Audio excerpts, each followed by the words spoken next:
মেয়েটির এক স্বপ্ন ছিল এমডিতে গোল্ড মেডেল, ভেস্তে দেবে ভেবেছিল দুর্নীতির খেল। নরক তাকে ঘিরেছিল হিংসা বিদ্বেষে, তবু কথায় কাজে হাতের লেখায় মুক্ত ফোটায় সে। সেবার দুহাত বাড়ানো যেন ফ্লোরেন্স নাইটেঙ্গেল, মৃত্যুতে সে জিতে নিল বিশ্ব হৃদয় মেডেল।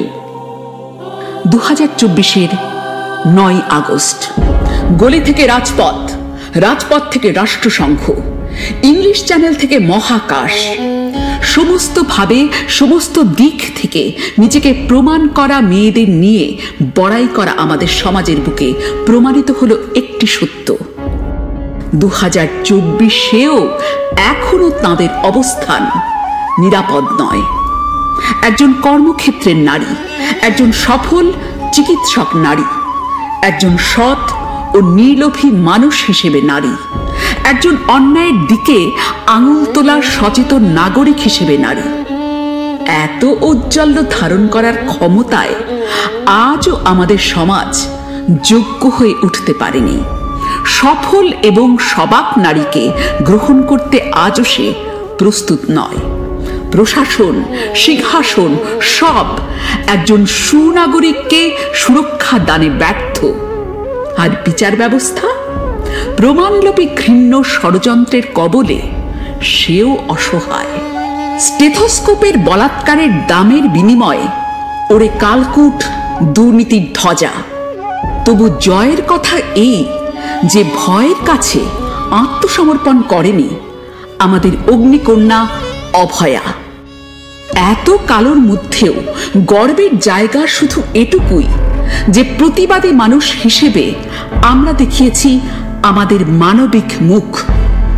এমন এক গ্রহণকালে রাত দখলে মানব শিকারের পন্থায় পথে নেমে এসেছে না পথহারা নয়, সচেতনভাবে গৃহ ছাড়া আবিশ্বের মানুষ।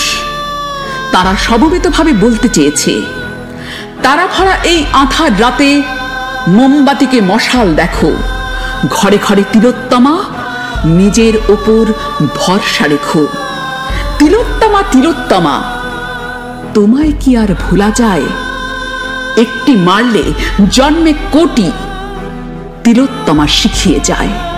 তবু একটা প্রশ্ন থেকেই যায়, এত স্লোগান, এত আগুন, এত প্রতিবাদ, এত কণ্ঠ, এত জমায়েত, এত মুঠো হাত, এত কান্না, এত ক্ষোভ, এত ঝলসানো, এত দ্রোহ, এত কিছুর বনউৎসব, এত কিছুর এতদিন শুধু প্রমাণ করতে একটি সত্য, এমন হত্যা পাপ, এমন হিংসা ক্ষমাহীন, এমন ঘৃণা অন্যায়, এমন দুর্নীতি অপরাধ, এমন সহজ অঙ্ক বুঝতে এতর প্রয়োজন, এত লজ্জা রাখি কোথায়?